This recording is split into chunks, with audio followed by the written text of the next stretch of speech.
Hello साथियों, किस्सा गोई में आपका स्वागत है। आज हम सुनेंगे गोदान उपन्यास के भाग 10 की कहानी। भाग 9 की कहानी में हमने सुना कि राय साहब, जो सिमरी के गांव और आसपास के गांव के जमींदार हैं, उनके यहाँ धनुष यज्ञ का आयोजन हो रहा है, जिसमें उन्होंने अपने कुछ दोस्तों को भी आमंत्रित किया है। और अभी तक ओंकारनाथ, मिस्टर तनखा और मिस्टर मेहता आए हुए हैं। और उनके बीच कुछ समाज की बातों पे, कुछ दर्शन की बातों पर बातचीत हो रही है। और कभी कभी ये बातचीत थोड़ी तीखी भी हो गई, थोड़ा बहस जैसा भी हो गया। पर राय साहब ने बहुत समझदारी से बात को संभाला। आइए देखते हैं कि आज की कहानी में क्या है। दूसरी मोटर आ पहुंची और मिस्टर खन्ना उतरे, जो एक बैंक के मैनेजर और शक्कर मिल के मैनेजिंग डायरेक्टर हैं। दो देवियां भी उनके साथ थीं। राय साहब ने दोनों देवियों को उतारा। वह जो खद्दर की साड़ी पहने बहुत गंभीर और विचारशील सी हैं, मिस्टर खन्ना की पत्नी कामिनी खन्ना है। और दूसरी महिला जो ऊंची एड़ी का जूता पहने हुए हैं और जिनकी मुख छवि पर हंसी फूट पड़ती है, मिस मालती हैं। आप इंग्लैंड से डॉक्टरी पढ़कर आई हैं और अब प्रैक्टिस करती हैं। ताल्लुकेदारों के महलों में उनका बहुत प्रवेश है। आप नवयुग की साक्षात प्रतिमा हैं। गात कोमल और चपलता कूट कूट कर भरी हुई है। झिझक या संकोच का कहीं नाम नहीं। मेकअप में प्रवीण, बला की हाजिर जवाब, पुरुष मनोविज्ञान की अच्छी जानकार, आमोद प्रमोद को जीवन का तत्व समझने वाली, लुभाने और रिझाने की कला में निपुण। जहां आत्मा का स्थान है वहां प्रदर्शन, जहां हृदय का स्थान है वहां हाव भाव, मनोद्गारों पर कठोर निग्रह, जिनमें इच्छा या अभिलाषा का लोभ सा हो गया। आपने मिस्टर मेहता से हाथ मिलाते हुए कहा, सच कहती हूँ, आप सूरत से ही फिलोसफर मालूम होते हैं। इस नई रचना में तो आपने आत्मवादियों को उधेड़ कर रख दिया। पढ़ते पढ़ते कई बार मेरे जी में ऐसा आया कि आपसे लड़ जाऊं। फिलोसफरों में सहृदयता गायब क्यों हो जाती है? मेहता झेप गए। बिना ब्याहे थे और नवयुग की रमणियों से पनाह मांगते थे। पुरुषों की मंडली में खूब चहकते थे, मगर ज्यों ही कोई महिला आई और आपकी जबान बंद हो गई, जैसे बुद्धि पर ताला लग जाता था। स्त्रियों से शिष्ट व्यवहार तक की करने की सुध ना रहती थी। मिस्टर खन्ना ने पूछा, फिलोसफरों की सूरत में क्या खास बात होती है देवी जी? मालती ने मेहता की ओर दया भाव से देखा। मिस्टर मेहता, बुरा ना मानो तो बतला दूं। खन्ना मिस मालती के उपासकों में थे। जहां मिस मालती जाए वहां खन्ना का पहुंचना लाजमी था।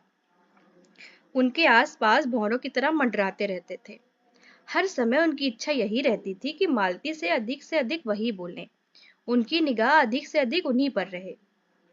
खन्ना ने आंख मारकर कहा, फिलोसफर किसी की बात का बुरा नहीं मानते, उनकी यही सिफत है।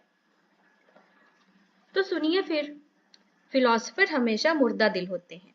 जब देखिए उनके वे अपने विचारों में मगन बैठे हैं। आपकी तरफ ताकेंगे मगर आपको देखेंगे नहीं। आप उन बातों से बातें किए जाएं, कुछ सुनेंगे ही नहीं, जैसे शून्य में उड़ रहे हों। सब लोगों ने कह कहा मारा। मिस्टर मेहता जैसे जमीन में गड़ गए। ऑक्सफोर्ड में मेरे फिलॉसफी के प्रोफेसर हस्बैंड थे। खन्ना ने टोका, नाम तो निराला है। जी हाँ, और थे कुंवारे। मिस्टर मेहता भी तो कुंवारे हैं। यही रोग सभी फिलोसफरों का होता है। अब मेहता को अवसर मिला। आप भी तो इसी मरज में गिरफ्तार हैं। मैंने प्रतिज्ञा की है, किसी फिलोसफर से ही शादी करूंगी, और यह वर्ग शादी के नाम से घबराता है। हस्बैंड साहब तो स्त्री को देखकर घर में छिप जाते थे। उनके शिष्यों में कई लड़कियां थीं। अगर उनमें से कोई भी कुछ पूछने के लिए उनके ऑफिस में चली जाती थी, तो ऐसे घबरा जाते थे जैसे कोई शेर आ गया हो।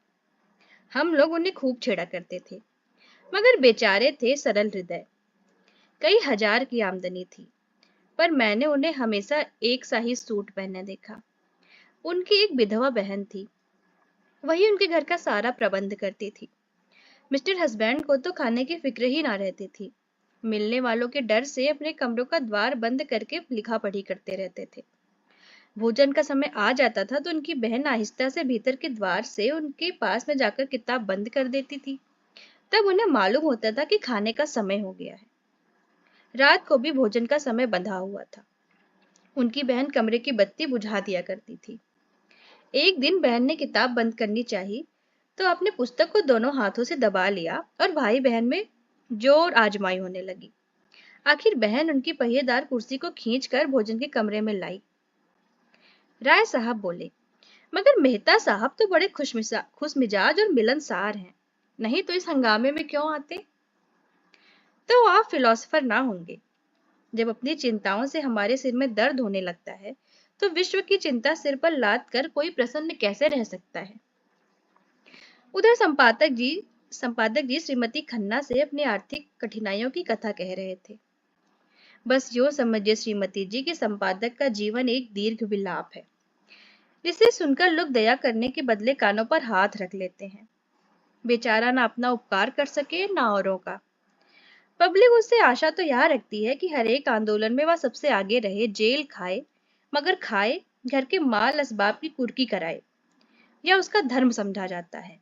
लेकिन उसकी कठिनाइयों की ओर किसी का ध्यान नहीं। हो तो सब कुछ वाह हो, उसे हर एक विद्या हर एक कला में पारंगत होना चाहिए, लेकिन उसे जीवित रहने का अधिकार नहीं। आप तो आजकल कुछ लिखते ही नहीं। आपकी सेवा करने का जो थोड़ा सा सौभाग्य मुझे मिल सकता है, उससे मुझे क्यों वंचित रखती हैं आप? मिसेज खन्ना को कविता लिखने का शौक था। इस नाते से संपादक जी कभी कभी उनसे मिलाया करते थे, लेकिन घर के काम धंधों में व्यस्त रहने के कारण इधर बहुत दिन से कुछ लिख नहीं सकी थी। सच बात तो यह है कि संपादक जी ने ही उन्हें प्रोत्साहित करके कवि बनाया था। सच्ची प्रतिभा उनमें बहुत कम थी। क्या लिखूं, कुछ सूझता ही नहीं। आपने कभी मिस मालती से कुछ लिखने को क्यों नहीं कहा? संपादक जी उपेक्षा भाव से बोले, उनका समय मूल्यवान है कामिनी देवी। लिखते तो वह लोग हैं जिनके अंदर कुछ दर्द है, अनुराग है, लगन है, विचार है। जिन्होंने धन और भोग विलास को ही अपने जीवन का लक्ष्य बना लिया, वह क्या लिखेंगे? कामिनी ने ईर्ष्या मिश्रित विनोद से कहा, अगर आप उनसे कुछ लिखवा सके तो आपका प्रचार दुगुना हो जाए। लखनऊ में कोई तो ऐसा रसिक नहीं है जो आपका ग्राहक ना बन जाए। अगर धन मेरे जीवन का आदर्श होता तो आज मैं दशा में ना होता। मुझे भी धन कमाने की कला आती है। आज चाहूं तो लाखों कमा सकता हूं, लेकिन यहाँ तो धन को कभी कुछ समझा ही नहीं। साहित्य की सेवा अपने जीवन का ध्येय है और रहेगा। कम से कम मेरा नाम तो ग्राहकों में लिखवा दीजिए। आपका नाम ग्राहकों में नहीं, संरक्षकों में लिखूंगा। संरक्षकों में रानी महारानियों को रखिए, जिनकी थोड़ी सी खुशामद करके अपने पत्र को लाभ की चीज बना सकते हैं। मेरी रानी महारानी आप हैं। मैं तो आपके सामने किसी रानी महारानी की हकीकत नहीं समझता। जिसमें दया है और विवेक है वही मेरी रानी है। खुशामद से मुझे घृणा है। कामिनी ने चुटकी ली, लेकिन मेरी खुशामद तो आप कर रहे हैं संपादक जी। संपादक जी ने गंभीर होकर श्रद्धापूर्ण स्वर में कहा, यह खुशामद नहीं है देवी जी, हृदय के सच्चे उद्गार हैं। राय साहब ने पुकारा, संपादक जी जरा इधर आइएगा, मिस मालती आपसे कुछ कहना चाहती हैं। संपादक जी की सारी अकड़ गायब हो गई। नम्रता और विनय की मूर्ति बने आकर खड़े हो गए। मालती ने उन्हें सदय नेत्रों से देखकर कहा, मैं भी कह रही थी कि दुनिया में मुझे सबसे ज्यादा डर संपादकों से लगता है। आप लोग जिसे चाहें एक क्षण में बिगाड़ दे। मुझे से चीफ सेक्रेटरी साहब ने एक बार कहा, अगर मैं इस ब्लडी ओंकार नाथ को जेल में बंद कर सकूं तो अपने आप को भाग्यवान समझूं। ओंकार नाथ की बड़ी बड़ी मूछें खड़ी हो गईं। आंखों में गर्व की ज्योति चमक उठी। यूं वह बहुत ही शांत प्रकृति के आदमी थे, लेकिन ललकार सुनकर उनका पुरुषत्व उत्तेजित हो जाता था। दृढ़ता भरे स्वर में बोले, इस कृपा के लिए आपका कृतज्ञ हूं। उस सभा में अपना जिक्र तो आता है, चाहे किसी तरह भी आए। आप सेक्रेटरी महोदय से कह दीजिएगा कि ओंकार नाथ उन आदमियों में नहीं है जो धमकियों से डर जाए। उसकी कलम उसी वक्त विश्राम लेगी जब उसकी जीवन यात्रा समाप्त हो जाएगी। उसने अनीति व स्वेच्छाचार को जड़ से खोदकर फेंक देने का जिम्मा ले लिया है। मिस मालती ने और उकसाया, मगर मेरी समझ में आपकी यह नीति नहीं आती है कि जब मामूली शिष्टाचार से अधिकारियों का सहयोग प्राप्त कर सकते हैं तो क्यों उनसे कन्नी काटते हैं? अगर आप अपनी आलोचनाओं में आग और विष जरा कम कर दें, तो मैं वादा करती हूँ कि आपको गवर्नमेंट से काफी मदद दिला सकती हूँ। जनता को तो आपने देख लिया, उससे अपील की, उसकी खुशामद की, अपनी कठिनाइयों की कथा कही, मगर कोई नतीजा ना निकला। अब जरा अधिकारियों को भी आजमा लीजिए। तीसरे महीने आप मोटर पर से ना निकले और सरकारी दावतों में निमंत्रित ना होने लगे, तो मुझे जितना चाहे कोसिएगा। तब यही रईस और नेशनलिस्ट आप जो आपकी परवाह नहीं करते, आपके द्वार की चक्कर लगाएंगे। ओंकार नाथ अभिमान के साथ बोले, यही तो मैं नहीं कर सकता देवी जी। मैंने अपने सिद्धांतों को सदैव ऊंचा और पवित्र रखा है और जीते जी उनकी रक्षा करूंगा। दौलत के पुजारी तो गली गली मिलेंगे, मैं सिद्धांत के पुजारियों में हूँ। मैं इसे दंभ कहती हूँ। आपकी इच्छा, धन की आपको परवाह नहीं है, सिद्धांतों का खून चूस कर नहीं। तो आपके पत्र में विदेशी वस्तुओं के विज्ञापन क्यों होते हैं? मैंने किसी भी दूसरे पत्र में इतने विदेशी विज्ञापन नहीं देखे। आप बनते तो हैं आदर्शवादी और सिद्धांतवादी, पर अपने फायदे के लिए देश का धन विदेश भेजते हुए आपको जरा भी खेद नहीं होता। आप किसी तर्क से इस नीति का समर्थन नहीं कर सकते। ओंकार नाथ के पास सचमुच कोई जवाब न था। उन्हें बगले झांकते देख राय साहब ने उनकी हिमायत की। तो आखिर आप क्या कहना चाहती हैं? इधर से भी मारे जाए, उधर से भी मारे जाए, तो पत्र कैसे चले? मिस मालती ने दया करना ना सीखा था। पत्र नहीं चलता तो बंद कर दीजिए। अपना पत्र चलाने के लिए आपको विदेशी वस्तु के प्रचार का कोई अधिकार नहीं है। अगर आप मजबूर हैं, तो सिद्धांत का ढोंग छोड़िए। मैं तो सिद्धांतवादी पत्रों को देखकर जल उठती हूँ। जी चाहता है दिया सलाई दिखा दूं। जो व्यक्ति धर्म और वचन में सामंजस्य नहीं रख सकता, वह चाहे जो कुछ हो, सिद्धांतवादी तो नहीं है। मेहता खिल उठे। थोड़ी देर पहले उन्होंने खुद इसी विचार का प्रतिपादन किया था। उन्हें मालूम हुआ कि इस रमणी में विचार की शक्ति भी है, केवल तितली नहीं। संकोच जाता रहा। यही बात अभी मैं कह रहा था। विचार और व्यवहार में सामंजस्य का ना होना ही धूर्तता है, मक्कारी है। मिस मालती प्रसन्न मुख से बोली, तो इस विषय में मैं और आप एक ही हैं, और मैं भी फिलोसोफर होने का दावा कर सकती हूँ। खन्ना की जीभ में खुजली हो रही थी। बोले, आपका एक एक अंग फिलॉसफी में डूबा हुआ है। मालती ने उनकी लगाम खींची। अच्छा, आपका भी फिलॉसफी में दखल है? मैं तो समझती थी आप बहुत पहले ही अपनी फिलॉसफी को गंगा में डुबो बैठे, नहीं तो आप इतने बैंकों और कंपनियों के डायरेक्टर ना होते। राय साहब ने खन्ना को संभाला। तो आप क्या समझती हैं कि फिलोसोफरों को हमेशा फाके मस्त रहना चाहिए? जी हाँ, फिलोसोफर अगर मोह पर विजय ना पा सके तो फिलोसोफर कैसा? इस लिहाज से तो शायद मिस्टर मेहता भी फिलोसोफर ना ठहरे। मेहता ने जैसे आस्तीन चढ़ाकर कहा, मैंने तो कभी यह दावा नहीं किया राय साहब।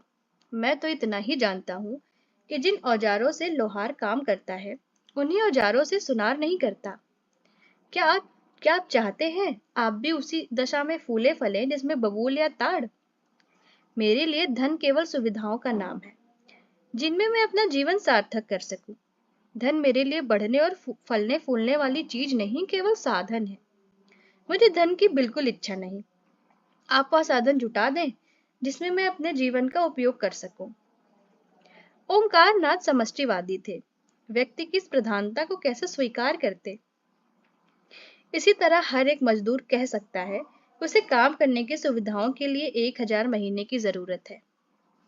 अगर आप समझते हैं कि उस मजदूर के बगैर आपका काम नहीं चल सकता, तो आपको वह सुविधाएं देनी पड़ेंगी। अगर वही काम दूसरा मजदूर थोड़ी सी मजदूरी में कर दे, तो कोई वजह नहीं कि आप पहले मजदूर की खुशामद करें। अगर मजदूरों के हाथ में अधिकार होता, तो मजदूरों के लिए स्त्री और शराब भी उतनी ही जरूरी सुविधा हो जाती जितनी फिलोसफरों के लिए। तो आप विश्वास मानिए, मैं उनसे ईर्ष्या न करता। जब आपका जीवन सार्थक बनाने के लिए स्त्री इतनी आवश्यक है, तो आप शादी क्यों नहीं कर लेते? मेहता ने निसंकोच भाव से कहा, इसीलिए कि मैं समझता हूँ मुक्त भोग आत्मा के विकास में बाधक नहीं होता। विवाह तो आत्मा और जीवन को पिंजरे में बंद कर देता है। खन्ना ने इसका समर्थन किया। बंधन और निग्रह पुरानी थ्योरियां हैं, नई थ्योरी है मुक्त भोग। मालती ने चोटी पकड़ी। तो अब मिसेज खन्ना को तलाक के लिए तैयार रहना चाहिए। तलाक का बिल पास तो हो, शायद पहला उसका उपयोग आप ही करेंगे। कामिनी ने मालती की ओर विष भरी आंखों से देखा और मुंह सिकोड़ लिया, मानो कह रही हैं, खन्ना तुम्हें मुबारक रहे, मुझे परवाह नहीं। मालती ने मेहता की तरफ देखा। इस विषय में आपके क्या विचार है मिस्टर मेहता? मेहता गंभीर हो उठे। वह किसी प्रश्न पर अपना मत प्रकट करते थे तो जैसे अपनी सारी आत्मा उसमें डाल देते थे। विवाह को मैं सामाजिक समझौता समझता हूँ और उसे तोड़ने का अधिकार ना पुरुष को है ना स्त्री को। समझौता करने के पहले आप स्वाधीन हैं, समझौता हो जाने के बाद आपके हाथ कट जाते हैं। दोस्तों, आज के लिए इतना ही। आगे की कहानी हम पढ़ेंगे अगले भाग में। तब तक के लिए नमस्कार।